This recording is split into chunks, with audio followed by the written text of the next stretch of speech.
Hey guys, if you like what you're seeing, be sure to click below to subscribe and share.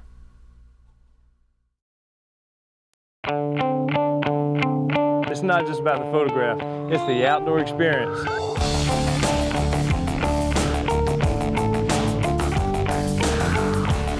Keep in mind everything that you need to know about photography. F-stop, shutter speed, lens selection. Nice photo. I've got beautiful light now. Oh my God. I'm your host, Doug Gardner, and your wild photo adventure starts now.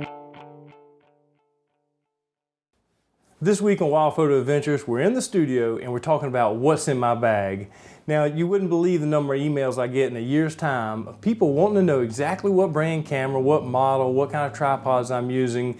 And the thing you have to realize is that when we televise these TV shows on public broadcasting stations, we have to be very careful about what we say as far as branding is concerned because it will violate a lot of their commercial guidelines. So this week we're going to share with you all those groovy little details.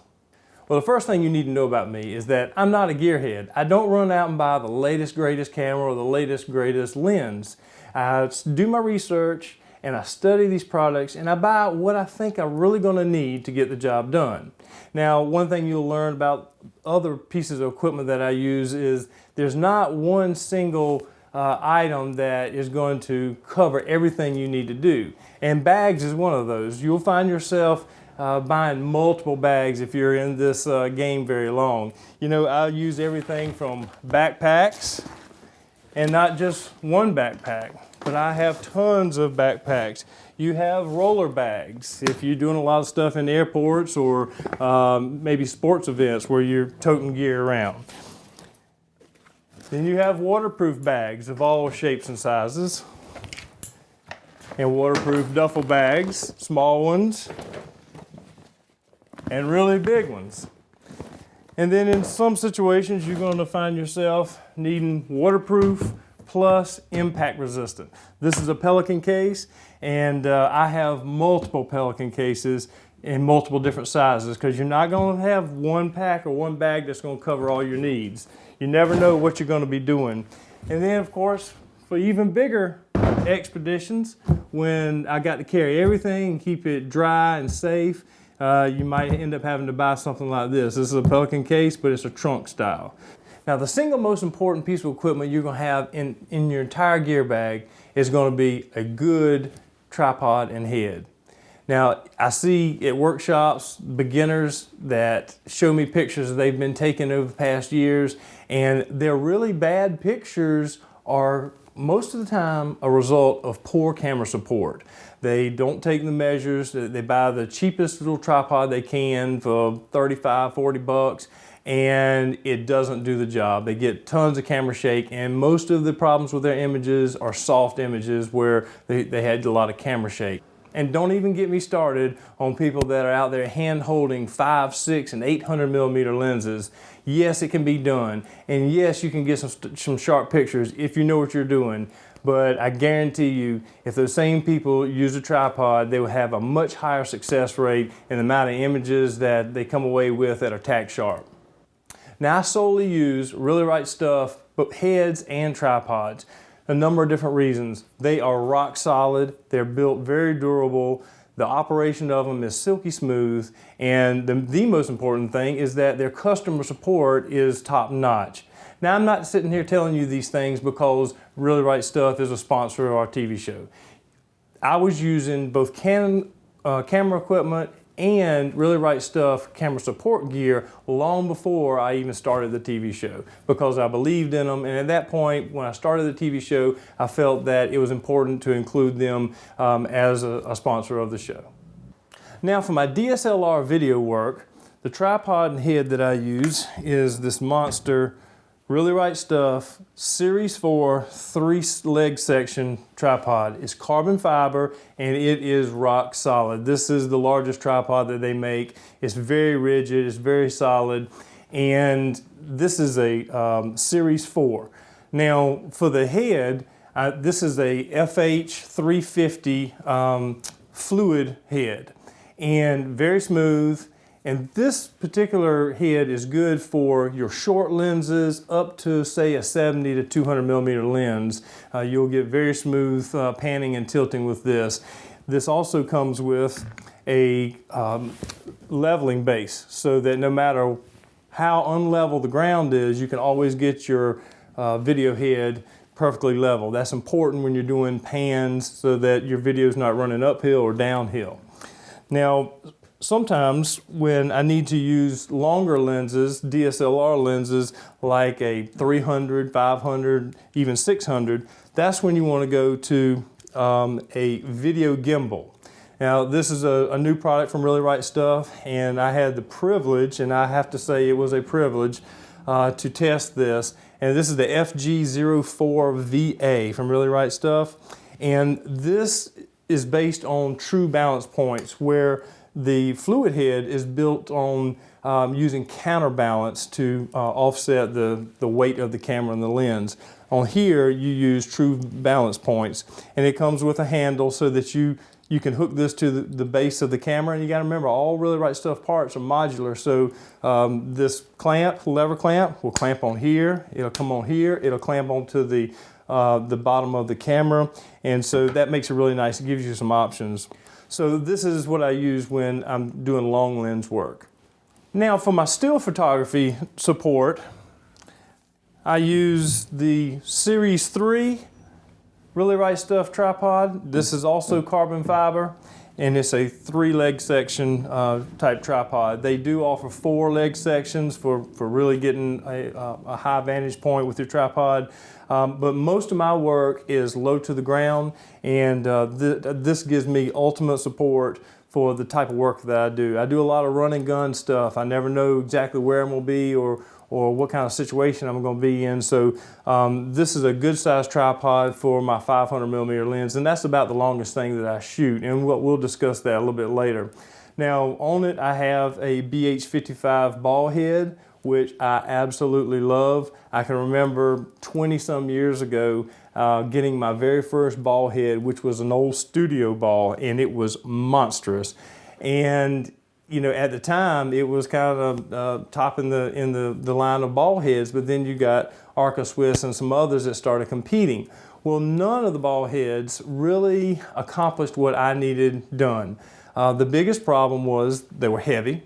And then second of all, with a 500 or 600 millimeter lens, very heavy, very physically long lens, no matter how tight you crank the locking knob down on it, it would creep. And sometimes it would creep and actually pinch your neck, and that doesn't feel good. So this right here is my go-to setup. This is what you will see me using 95% of the time for my photography. If I'm in a situation where I've got pretty much a stable platform to shoot from, and I have a lot of birds flying by, and I'm doing pretty much nothing but panning shots, then I will use this right here. This is a Really Right Stuff full gimbal. Now this is not the fluid gimbal. The fluid gimbal is built specifically for video. This is just their plain full gimbal, and it also comes with a leveling base. And it quickly and easily, with the removal of 3 little set screws in the collar of the tripod, this drops down in there, and you just tighten them down, and you're ready to go. This is nice because with a large lens, you can set the balance on it, and then you can take your hands off of it, and the camera and lens will just cradle there right at the right position. You can, wherever you take your hands off, the camera will sit right there in perfect balance. And that way, as you're panning, you don't have to take the time to loosen the tension knob and get your balance back right before you lock it back down again. So this works really well. There are times when I find myself in high vibration situations, like high winds, or like out in Alaska where you're on the tundra and the ground that the tripod is actually sitting on is very spongy. And a lot of times I really need to jam that thing down in there, and sometimes that doesn't even do it, and I'm getting vibration coming in from the high winds. In a situation like that, I take my BH55 head and I'll mount it on the Series 4 tripod, because it's much bigger, it's much more rigid, and it will certainly help reduce vibration. I can even put my gimbal on there. Any of these heads will fit nicely right on this. One of the reasons that the Series 4 is going to be more stable, not only because of the legs, the diameter is much bigger, the mounting platform is much wider, which is going to give you a wider throw at the bottom where the feet actually contact the ground. And as always, the lower and wider that you get to the ground, the more stable you're going to be. Now I do have a lot of different equipment for a lot of different purposes, and some of it I don't use very often. One of the things that I have that I don't use very often is the macro gear and flash gear. I'm not a big flash guy. However, I do use field flash, I should say, for songbird photography and wildflowers and macro work. And when I'm doing that kind of work, especially with the flash, this bracket right here is it's a Really Right Stuff B87 QR medium flash bracket. Now they have small, medium, large versions of this. And the purpose of this is to get the flash up off the camera, and that helps reduce the red eye effect in your subject. And the nice thing about this is that with the loosening of a little tension knob here, you can rotate this all the way down and around and get any kind of position you want and get your hands free. That's more important for the macro work, especially if you're going to use multiple flashes. You can position multiple flashes in multiple different positions.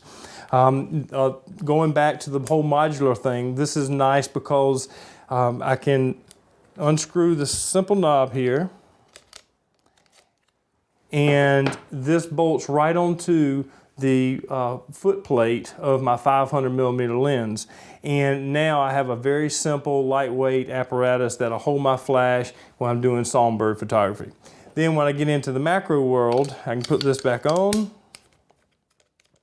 tighten it down, put my camera with a short macro lens, mount it right here, and now I'm off and doing macro work. I also like using the flash brackets like this particular type one, because I still am able to use my Better Beamer flash extender. If you don't know much about this, this is a very simple Fresnel lens apparatus that helps extend the effective range of your flash far beyond what the manufacturer originally intended it to go to. So this is really good for songbird photography as well. Then when we get into macro work, this is a Really Right Stuff B150B macro focusing rail. And what this allows you to do is get in there and do very minute adjustments, and that becomes really critical when you're doing super macro work and you're focusing in on very small details and trying to loosen a tripod head and adjust the whole head, in very small increments. That becomes very difficult. So you lock this down on the tripod. It clips into any of the levers or the tripod head knobs that they offer, and then you can turn the knob forward or back, and it'll move the camera forward or back to adjust focus, or right and left just by simply turning this knob, and the whole platform moves right or left or front to back. So this is really neat. And again, this is like everything else, it is modular. So if you only want to go one direction, you only have to use one rail. Camera locks straight in here, or you can lock it down, put the second one on there, and lock your camera into here. So very useful situation there. And since I don't do a lot of macro work, I don't have a lot of macro lenses. This is about a 20-year-old 100 2.8 Canon macro lens. I absolutely love it. I've worn it slap out. The rubber focusing barrel is torn up. Matter of fact, they can't even fix it for me. But it still makes great images. And occasionally, if I'm going to get out and do a lot of macro work, and I know I'm going to do that, I'll actually just go out and rent something like a 180 millimeter macro lens just for that specific job. Now, this is a extension tube, Canon extension tube. It's a EF25, and there's no glass in this. This is not like a teleconverter. There's absolutely nothing in this. And what this allows me to do is, instead of carrying all my macro equipment with me, if occasionally I am out in the field with my longer lenses, and I'll see something that I want to get in close and get a tight detail shot of. And just by carrying this, I can put this on any lens, and now it turns it into a macro lens and allows me to shorten the focal distance of any particular lens that I put this on. So this stays in my camera bag at all times. All this other gear here, I pretty much know when I leave to go out in the field, I have a good idea of what I'm going to photograph. If I leave in the morning, I know I'm going to photograph nothing but ducks or nothing but deer or large mammals or whatever, or if I'm going to do macro work. So if I'm doing macro work, I'll take some of my big lenses out of my bag and put in my flash gear and all my macro gear.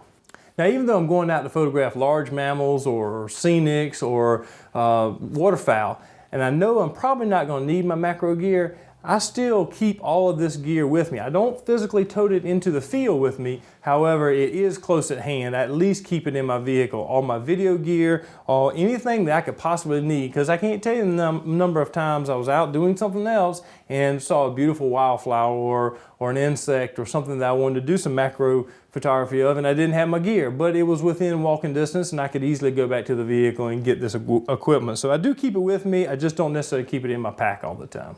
Now that I've shown you bits and pieces of all the gear that I have, I'm going to show you what I carry in the field with me 95% of the time. My Really Right Stuff Versa 3 tripod with a BH55 ball head on it. And this is the pack that goes with me most of the time. Put that down there.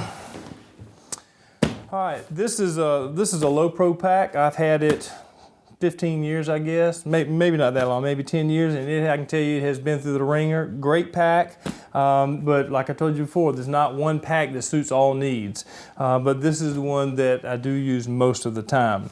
Now here on the outside pouch, let's see what we got here. We've got a rain cover, nylon rain cover that I use for my big lens. This is a Timba RC26. This is kind of their medium size one.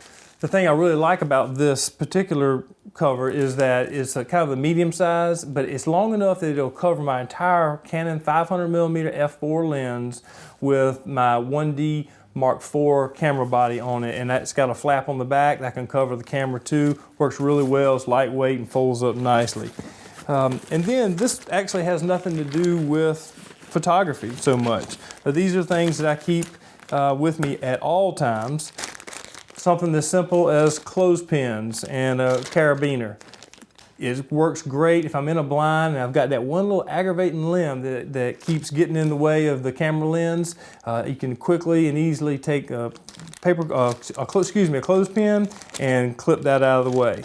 Works really good. You never know how many uses that'll come in for. Same thing with zip straps. Zip straps, you can fix anything with zip straps and duct tape. So those come in really handy.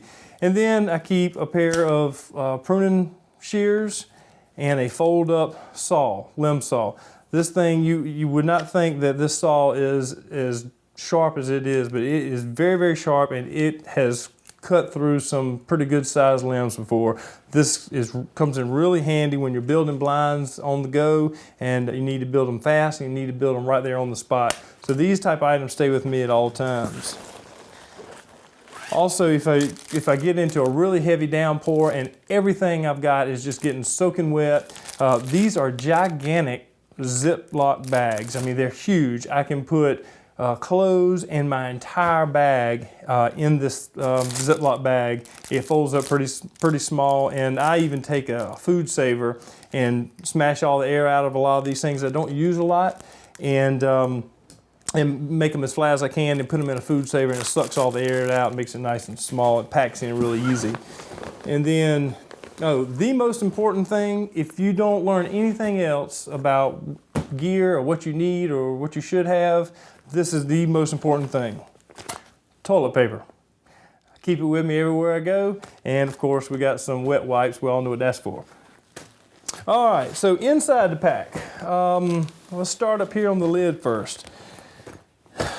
Keep extra medication. I have bad knees. I have bad bones in my feet, and so sometimes it sneaks up on me right at the worst opportunity. I could be out 5 miles out in the tundra of Alaska, 10 miles, whatever, and have a flare up. Got to have those medications so I can get back. So I've got that. I've got Band-Aids, just some little basic first aid things. If you're going to be doing a lot of hiking out in the field, you definitely want to have some type of fire starter, whether it's a flint or waterproof matches or a lighter. So I keep that in there as well. Over in this pouch over here, flashlight. You don't need a big monster flashlight, just something to use it for signaling or use it for finding your way in the dark. And something that we all lose from time to time is lens caps and body caps. Keep an extra set of those. And lens cloth. Keeping the lens clean and the back of your camera clean, especially in situations where you get a lot of moisture and a lot of your condensation from your breath is fogging up the viewfinder. It comes in handy. I use my lens cloth is actually a chamois cloth. I've found that it works much better than the little microfiber. Number one, it doesn't leave any lint on the lens, and number two, it wicks off moisture much better than a microfiber. You can buy those at any hardware store. So. And then also in the big flap, here's some other things I have. My graduated neutral density filters. I have 3 different varieties. I have 2-stop and I have 2 3-stop graduated neutral density filters, and then a filter holder. Let's see what else we got. And always keep a multi-tool. With all this camera gear, most of the brackets and stuff, you need a Allen wrench to tighten stuff down. You never know when something's going to come loose, and somewhere there is a Xerox copy repair guy that's missing one of these. I got it. I stole it from you 20 years ago and I have thoroughly enjoyed it. All right, and in the main compartment, let's start with the camera body. My main go-to camera for wildlife is a Canon 1D Mark IV camera body, and I use the Really Right Stuff L plate here that mounts permanently onto the camera. What this allows me to do is quickly and easily lock into any of their the heads, whether it's the lever mount or the screw mount heads on any of their products. And it allows me to quickly and easily loosen that lever and change the camera to a perfect vertical position without changing my composition as far as up to down or right to left. So this is really a neat little product here. So that's my main go-to camera for wildlife. And then when I'm doing landscapes and scenics and macro work, I want some higher megapixels. So this is actually an older camera. This is a Canon 5D Mark II. Absolutely love this camera. And I do a lot of video work as well, and this little camera has some amazing video quality. So this is a great little camera, and it comes in quite handy. All right, so this right here is a 500 f4 Canon lens. This is my bread and butter. I do mostly wildlife, and in my opinion, this is one of the best all-around wildlife lenses you can have. It's tack sharp. It works really well with converters, especially with songbirds. If you're stacking converters, where you take a 1.4 by converter or a 2 by converter and stack them on the end here, you still get nice tack sharp images, and I love that about this lens. You have enough power to reach out there and really fill the frame with your image. However, it doesn't have the weight of a 600 or 800 millimeter lens. Now, I've had the 600 millimeter lens, and yeah, it's wonderful. And if you specialize in small songbirds, then absolutely you want to use a 6 or 800 millimeter lens without a shadow of a doubt. But I don't do that much. I don't specialize in small songbirds, so I really go after large mammals and game animals, and this has really been the lens of my choice. One of the decisions when I decided to get rid of my 600 and go with a 500, the reason I did that is because the physical size and weight of the 600 millimeter lens, I felt like was prohibiting me from actually getting the shot. I felt like I was losing more opportunities because of the extra weight and size of the lens than I was actually gaining with the extra 100 millimeters. So it was a hard decision to make, but once I decided to go with the 500, I haven't looked back and have not regretted it yet. So that's my bread and butter lens. For shorter work, a 70 to 200 2.8. This is a tack sharp lens. It's amazing. It's a good all-around lens when you can get close to your subject. Great little lens, easily packs away. In here we've got extra memory cards. I like to use a case that is waterproof and shockproof. You want to try to keep the terminals on their cards clean. That's something that people kind of overlook. Okay, the 1.4 by converter. Even though I do use a 2 by converter from time to time, this is the one that I keep with me 90% of the time. 1.4 by, you're only losing one stop of light and your quality loss is almost zero. So great thing to keep in your pack. And this is, like I said, this is my standard setup here. As I said before, the extension tube, the EF25, and this allows me to reduce the minimal focal distance of any of my lenses. And I always keep a short lens for, you know, those unexpectedly beautiful scenics that you're going to inevitably run across when you're out shooting wildlife. So I always keep a short wide angle lens. This is a 17 to 40 Canon. You know, great little lens, and keep that handy as well. Now for my big lens, they come with a drop-in filter. Now I have camouflage, neoprene camouflage covering my lens. It kind of helps keep, you know, the dings and bangs off your lens, but the main thing is it helps camouflage the lens. I mean, Canon, you know, graced us with these beautiful white lenses, which is absolutely fantastic for wildlife. But so I use the lens coat, camouflage neoprene covers. It works really well. And right here, if I pull this back, you'll be able to see there's a drop-in filter. And Canon has these drop-ins in all their lenses from 300 millimeters and up. And with this, I have a great little filter here. And for a while, Canon did away with them. Now they're back producing them again. Thank you, Canon. And this is a drop-in polarizer, and it drops in nicely right here. And this is not just a polarizer, this is a circular polarizer, just like you would use with any of your short lenses that you screw on the front. It's got a little wheel right here, and as I turn this, it will rotate the circular polarizer. You would not believe how helpful this can be with something like as simple as a wet otter.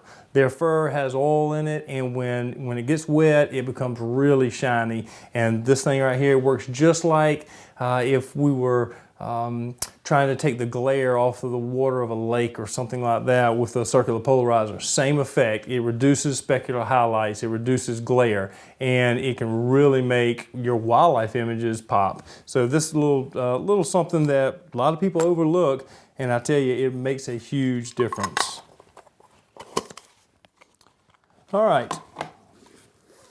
Also, when you're talking about filters, and filters for some of these shorter lenses, I have a little pouch here, and I keep circular polarizers, and I tend to use the B&W polarizers. I like the quality, I like the build of their filters, and I also like the coating, or I guess you should say the lack of coating that they have. Some of the filters that you'll buy, they have coatings on there, and if you get a fingerprint on it, I don't care how well you think you're cleaning it, you're not going to get the fingerprint off of there. So B&W, I really love their products, and circular polarizers of all different sizes here. I've got a 72, and I think I have a 77 here.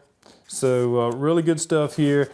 And then I have, if I'm working around salt, or if I'm doing something where I've got a lot of flying debris like storm chasing, then I'll use just a clear glass filter just to help protect the front of the lens.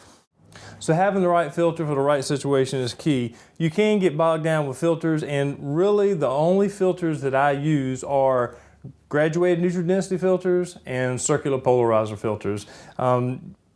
people, I feel like a lot of times they will overuse filters. They think since 400 different types of filters are made that they should try to buy, carry, and use all of those. And you know, focus on mastering the art of photography and being creative. Don't focus your efforts on the technology and trying to utilize every little thing that they come out with to try to sell you. Really focus on being a better photographer. Think about Ansel Adams. He didn't have any of this, and look at his photographs. They sell even today. And there's some of the most spectacular images still that anybody's ever taken. All right, and let's see, I think that's about it, other than on the side of my pack, sometimes I hang different things, but I usually save that for places to, you know, keep some bottled water and snacks. You never know when you think a short little half a day trip may turn into an overnight trip, and you got to be prepared for that. So I hope you've enjoyed this and learned a little more about, you know, what I use. I try to keep my pack and my gear that I take in the field, try to keep it as simple and as minimal as I possibly can, yet make sure I have what I need to get the job done appropriately. Well, I hope you've enjoyed this week's show and learned a little more about the gear that I use on a day-to-day basis. No, we weren't out shooting any cool wildlife or scenics in this episode, but I hope you got a little something out of understanding what I use and why I use it. More information about this week's show is available online, and remember, it's not just about a photograph, it's the outdoor experience. I'm your host, Doug Gardner. Thank you for joining me on another wild photo adventure. Hey guys, if you like what you're seeing, be sure to click below to subscribe and share.